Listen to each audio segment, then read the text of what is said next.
Light the beam, because it's time for Nerdy for 30, the podcast where we talk about nerdy-ish movies for 30-ish minutes. My name is Kevin Bauer, a.k.a. the Critics' Choice. With me, as always, is the People's Champ, Tim Cack. If you feel it, chase it, baby. If you feel it, chase it. And today, we are talking about the much-maligned Borderlands movie. Tim, we saw this last night, but just for the listener, what did you think of this bad boy? You said much maligned. I'm ready to malign it. I did not enjoy it. It's bad. It's not a good movie. Part of me kind of liked it the same way I liked Rebel Moon, which is that it is all empty calories and bullshit. It looks kind of cool and it's kind of a fun group, but at the end of the day, you know, you're eating celery, you know, you're burning more calories than you're consuming watching this thing. So yeah, I'm not a huge fan of it. Kevin, I take it by your many yawns during this thing that you are in the same bandwagon as me. What did you think of Borderlands? Oh, dude, I had a rough ride watching this one. My one sentence summary is the director of the Hostel franchise brings 2 more hours of torture to audiences. I don't even know where this thing went wrong. The whole thing, the vibe that I got from this movie is we have Guardians of the Galaxy at home. Like, clearly it was so inspired by those movies. And yet, for everything that it got right, there was so much more that just didn't click. And it's kind of fascinating to think about why it didn't click. I mean, we talked about this briefly, but we did try to save most of this for on air. This cast is incredible. Allegedly, the first draft of this thing was written by Craig Mason. In a way, yeah. Maybe not for this, but it is a stacked cast. It is lots of talented people in this. There really is. I mean, like, it's wild that like Jamie Lee Curtis signs on for this. It's wild that Cate Blanchett signed on to star in this movie. But as we talked about, this could be one of those situations where these people who are not connected to these things that we love, these nerdy, geeky things that we love and have the ability to discern between, I think it all just looks the same to them. And so they have no idea what they're signing on for and whether or not it's a good idea to sign on for it. I think we also discussed the idea of a bait and switch potentially. I mean, I heard rumors out there that there was a very good script for this, and then Eli Roth got his hands on it and kind of changed everything. And maybe they signed on before that and just kind of went with the flow. But I agree with you too. I think Jamie Lee Curtis is looking at this like, you know, I don't really understand it, but people like these things. I didn't understand everything everywhere all at once, and that did well. You know, Cate Blanchett's like, I didn't understand Thor, but here I am again, kicking ass, looking great. Cate Blanchett I get because she's a shining star amongst the pile of turds in this, and I'll take Cate Blanchett any way I can get it. Honestly, she's really good. I think my biggest beef right away with casting. Why is Kevin Hart in this? Oh, you want to see? I kind of liked Kevin Hart. I just wanted them to do something else with this character. My answer for why is he in this is I think it probably looked really different when he signed on. I think his character in this script would be better played by like a serious action dude. He doesn't have that many options to be funny in this. Yeah. He doesn't really get to do Kevin Hart stuff. And he's tiny for a kick-ass soldier, right? I get it if it's Jumanji or something like that, and it's a bit, but it wasn't really a bit. He was taken seriously as a stone cold killer, and I don't know why you would cast Kevin Hart as that. Right away, the movie gets off to a terrible start when he rescues this girl, Tiny Tina, and he breaks into her cell and he's wearing like a costume, and he immediately like rips off the helmet and is like, oh, you can't breathe in those things. Knock off stormtrooper outfit, like immediately undercuts the reality. The first thing we get as we're entering this world is that it's a joke and a knockoff. And even the narrator is like, yeah, I thought that was all bullshit too and stuff. Like nobody has bought into this. So why would I buy into this? Why would we buy into this as an audience? They don't care. Why should we? It's a rough start. It's weird because I mean, we just talked about Deadpool. We did all the Deadpool movies, and with something like that, it works, I think, because Deadpool is explicitly talking to the audience the whole time. Like, Deadpool is narrating the movie to the audience. Deadpool, as the character, is also always aware that he's speaking directly to the audience. So at any point in time can just turn and break the fourth wall. So I think that helps audiences be in the world still in a way, because that's what you're expecting from the entire project. Whereas in this, when people are undercutting the world, but they're supposed to be fully living in the world at the same time, it just doesn't work. It doesn't work. You have to establish a base reality, right? Mhm. Like Peter Quill can make jokes if everyone else in the scene is taking it seriously. Yes. Right. He's interacting with an alien in an alien marketplace where all of them are acting like they're real aliens in an alien marketplace. Well, and right? that's also a key differentiator there, is that he is the only human from Earth who has Earth as a base reality to draw reference from amongst all these aliens that are more used to this alien climate. So he is the audience surrogate in that way. And the comments and jokes that he's making are the same things that we are thinking. It's weird that he's the audience surrogate when Cate Blanchett is the protagonist of this story. Mm-hmm. She is the driving force. She's the kick-ass cowboy.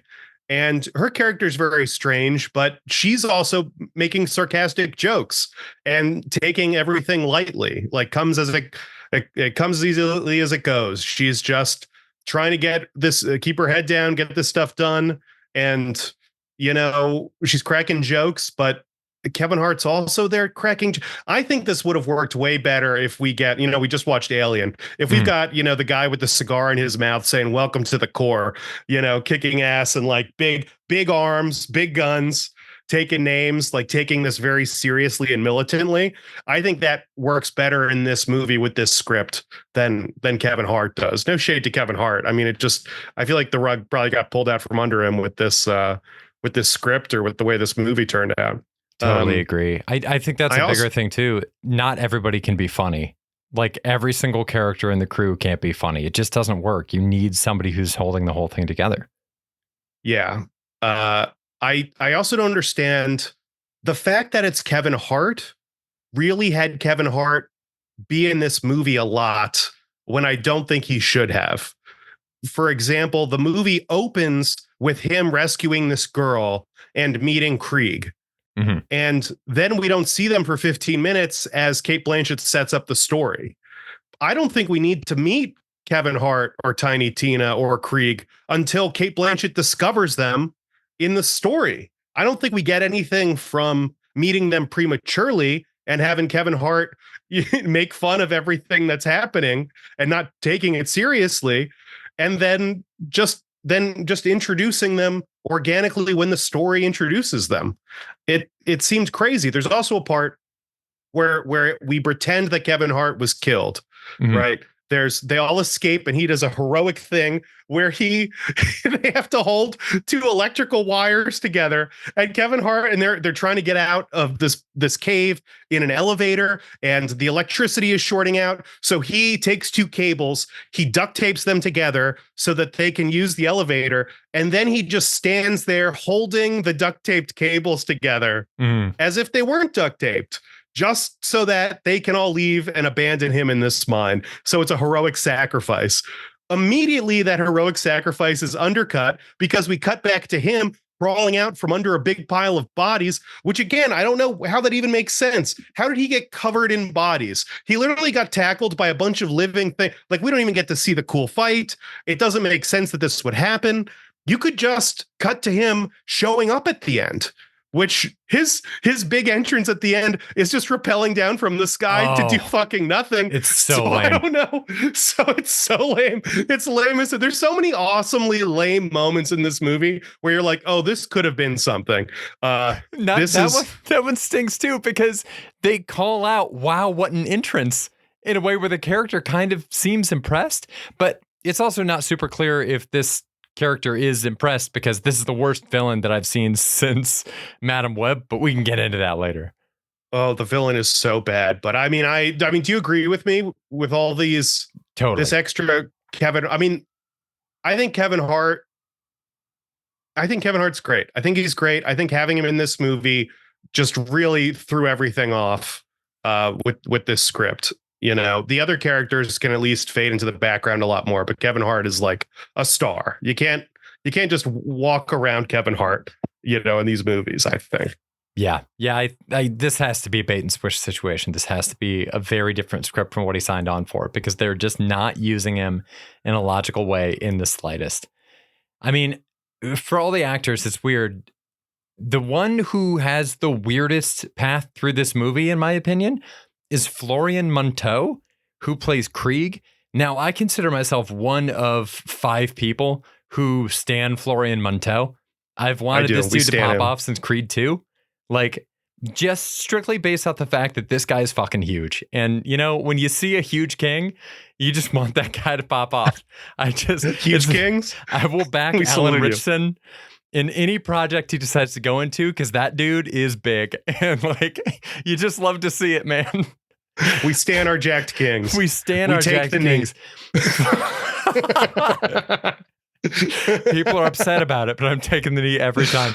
And Florian Munteau, this is such a weird role. It sounds like also, this is late in the pod for us to get into this. Neither one of us have ever played the Borderlands games, which it sounds like might actually be to our benefit in watching this movie. I think so. Otherwise, it would have been an even worse ride for us, but may have cleared us some narrative questions that we have. But Florian Munteau sounds the entire movie like he is directly doing lines from the video game with the same intonation that they're performed in the game. He sounds like a video game voice actor when he's doing these lines. And it's the most jarring thing I've ever seen in my life. He's yelling things like delicious meat candy when he's looking down at like a vat of acid. Like, they all seem like these bizarre non sequiturs. He's almost just kind of doing his own thing. Yeah, they kind of try to give everyone their own story in a way that they're not actually doing it, but they're going through the motions. Like, at the end, they give him a bigger soldier to fight. Yeah. And he has to overcome that obstacle, even though I don't know what he's been trying to overcome this whole time. He just seems to be goofing off and having a good time and, kicking butt.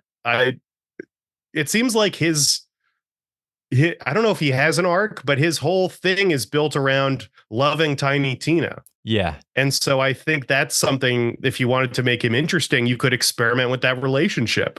You could put her at risk and have him be unable to save her or something like that, or at least have her, why isn't he trying to save her from this big thing? Why is it just him by himself battling this giant monster and, overcoming these odds with no stakes to anyone else around him? Yeah. It's very weird.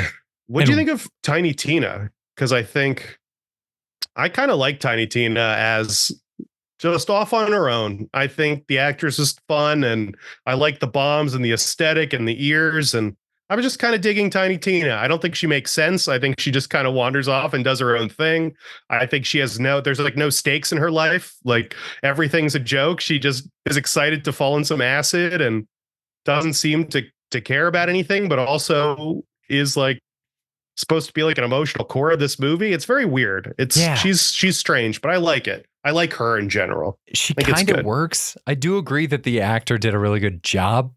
I think she's making choices. She's playing it in a very clear way, and she's very animated in what she's doing, which at least seems to kind of match how wacky they want to be in this movie. How old is Tiny Tina supposed to be? Is she supposed to be like 11, or are we talking like 16? Because you're right. She is one of these like women children. Yeah. That is basically playing 10 years old, but is also, the actor's 16. The actor's 16. The character's supposed to be 13. 13, okay, so I kind of get. Yeah, she exists in this weird zone where it's kind of like there are aspects of her that seem like she's supposed to be like 5.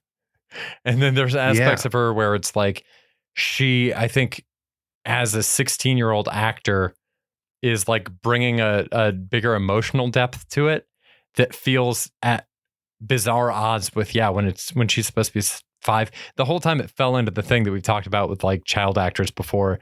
Usually, I feel like usually you see this with like an 8-year-old who's playing like a 3-year-old, and you're like, what the fuck is going on here? This is the first time I've seen it happen with somebody who's like, I guess like high school age, you know? I thought it was jarring. It was really strange. It reminds me of like Scream, when the girl is sitting on her bed and there's all these stuffed animals around and she's like a high school senior, and they just like play her down to make her look cutesy. I would understand too, because she is a test tube baby born and bred in a lab, that there would be some arrested development there, and that I could see that. Maybe there's some sort of like a recapturing of her childhood and her youth in that scenario. I love that explanation. I just want to see it clarified. Touch it. That's not what they did, but that could have been cool. Yeah. I do think that there's something interesting to the dynamic too of, but this undercuts the same thing, because I thought about in the final scene when Tiny Tina and Krieg are like celebrating with each other, I was thinking about how their dynamic is kind of a kid with the intelligence and wiliness of an adult, and then an adult with basically the brain of a child in Craig. But then Krieg, there's other parts in Tiny Tina where she does seem super young. So it's like they're also both kids. I just think they need to pick a lane. I think they need to pick whether she is 13, but she acts 5 because of the arrest development thing that you were talking about. Or if they go with a relationship with Krieg, if they lean into the fact that she's like a demolitions expert and they let her be a kid who has the intelligence of an adult, which kind of is also, that's like an aspect that we've seen with like test tube, like genetically engineered characters before. So she's like a genius level kid. And then her partner in crime is like a adult with the brain of a child. I don't know, man. They just got to make a choice. Right. There is, because they're both kind of doing the same thing, right? Like one's a big kid, one's a little kid.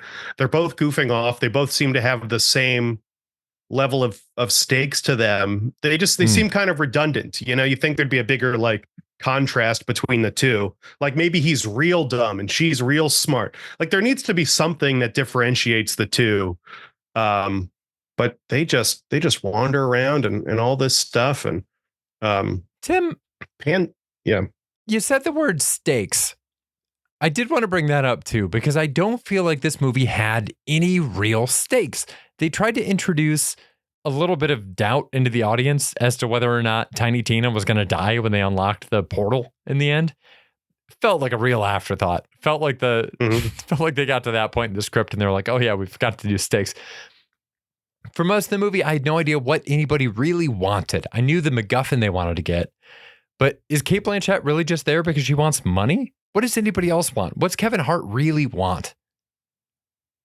Right. What do they want? They want to get there before the corporation does, because they can keep those weapons from the corporation, I guess. I guess. But they work for the corporation, so they could have just made more money if the corporation got it, right? So why are they against the corporation, aside from the fact that it's, capitalism and all that? But I mean, there's the army. He makes up this whole story about them getting kidnapped, and that's not true. So he really is just cloning these girls. Also, why don't you just keep cloning them if you can clone? If you have the option to clone a bunch of them, then just clone a bunch of them. Yeah. Then maybe that could be a part of it too. I mean, I don't know. I was curious if there was going to be something where it turns out she's a clone of Lilith. Maybe that would have been something interesting. Maybe Lilith's mom is still alive. Maybe there's anything like that. There aren't really any stakes from that regard. Pandora itself is marketed as the worst like shithole in the planet. I don't want to go there. It's a disaster. But really the only threats on the planet are these raider guys and some piss monsters. Yeah. And the rest of the threats are all coming from this corporation. So it didn't seem like Pandora was that dangerous to me. Am I crazy? Shouldn't there be more to overcome? What else is going on there? Where are they fighting? There's not like bands of raiders moving through that they have to navigate. Our introduction to these, what are they called? Berserkers or something? Were they just our called introduction psychos? to them. Psychos. They're psychos, which is obviously the mechanic in the game, is there's just psychos running around and all this stuff. But our introduction to them is Cate Blanchett just killing them easily. So again, no stakes in this. I don't think the planet has stakes. I don't think any of the characters have stakes. It seems dumb. I think if I have to pick a thief, it's Cate Blanchett, because I dig her whole look. I dig her whole vibe.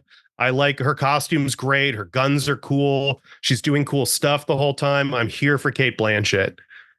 I think I've seen the criticism online that it's interesting that the whole cast of this movie is so much older. Like, it is kind of like an older group of actors as opposed to younger actors trying to engage with younger video game fans potentially. Right? Like, what's the overlap between Jamie Lee Curtis and people that like the game Borderlands? I don't know. Yeah. Maybe it's there. Jamie Lee's great.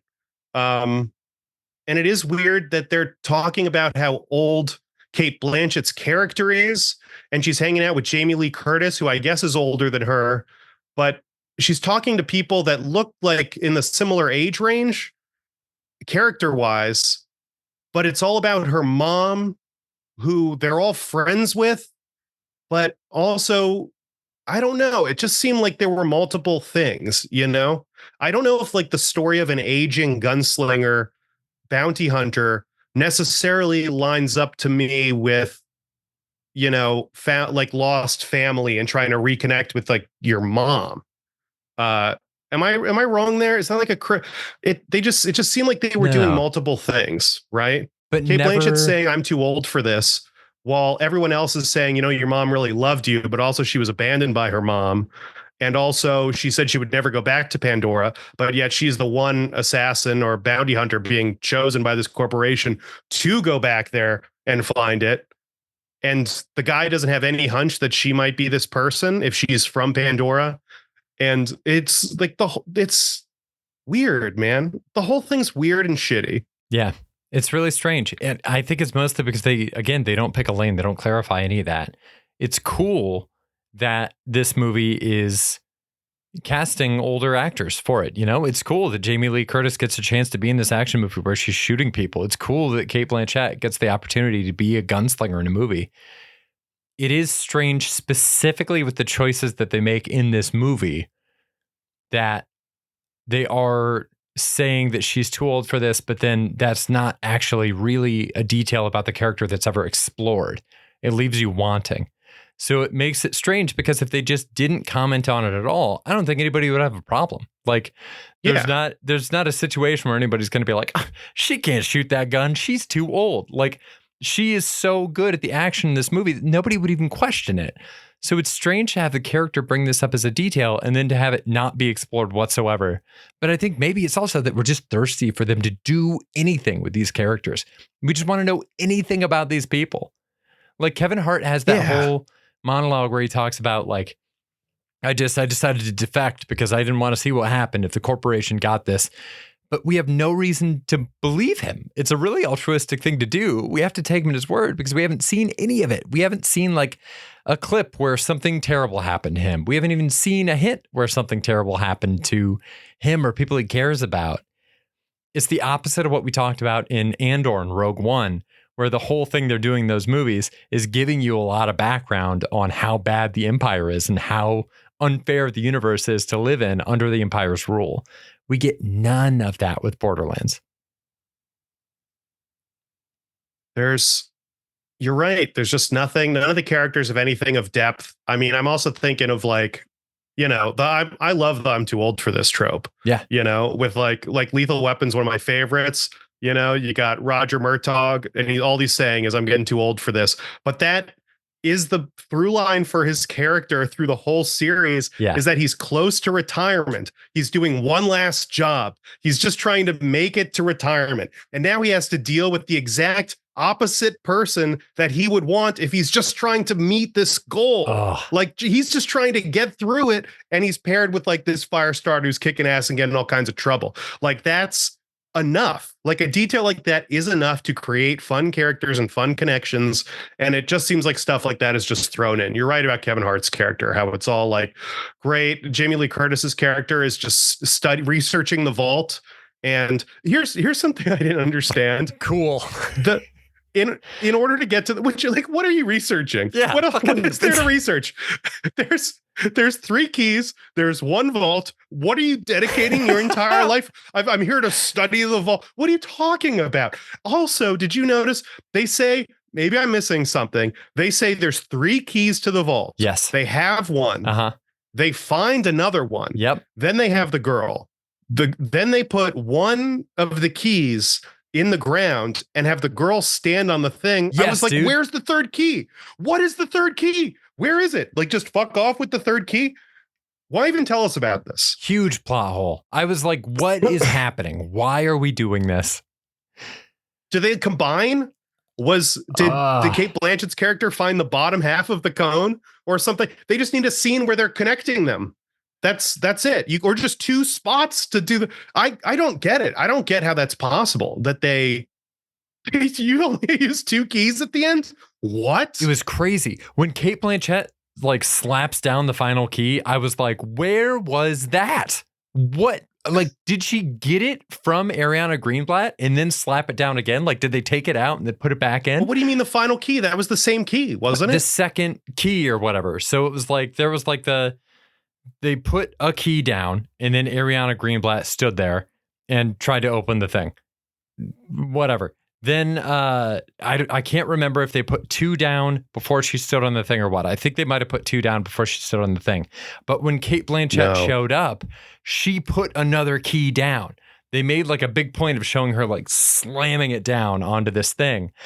So she had an additional key. I disagree. I think they only put 1 key down because the design was like a wishbone. It had 1 key. And then the 2 wishbone legs went out, and that's where the person stood. And there was 1 cone at the tip, and then it all lit up. And so then Kate Blanchett takes, I assumed was the same key, and slams it down because she's slamming it down in the exact same spot in the wishbone, and then she stands there. So I don't know what happened to this 3rd key, what this is. Kate Blanchett didn't have the 3rd key because remember, these guys showed up to the site where they think the vault is and they thought they could open it. Yeah. They thought they had everything they needed. So they weren't going to leave Kate Blanchett behind with a 2nd key. Right. That's what confused me is because I thought it is confusing. And she slams it down with authority. Yeah. In a way that was very exciting, but also, what are we doing? Like there were so many. The action at the end was so weird because she slams down this key, which we'd already seen just placed. Mm-hmm. And you think if it's going to slam, there's going to be like a violent response to that. Yeah. And there isn't. She slams it down with authority, and then it very slowly trickles out, and she slowly stands on it, and it slowly puts this vault together. It's just there's just no point in doing that way. And there are multiple obstacles she has to overcome at the end, right? She unlocks the vault. She becomes a fire goddess. Yeah, she's good at it immediately. And I think that's enough. I don't think we need to see the fire goddess struggle to defeat a laser cannon. She's already a fire goddess. I don't need to see the fire goddess shot out of the sky and like there's just no tension there. You know, she's already become the Deus Ex Machina in the story. I don't know why it was just weird. It could have ended like multiple times. They just like kept, and then there's this thing where we go into the vault and she's mastered the vault and she's sneaking up behind this guy. And it just, is this in the game? There's like no way this is in the game where you're just stealth attacking some dude in a vault. And it's just weird, man. Horrible. The whole thing's weird.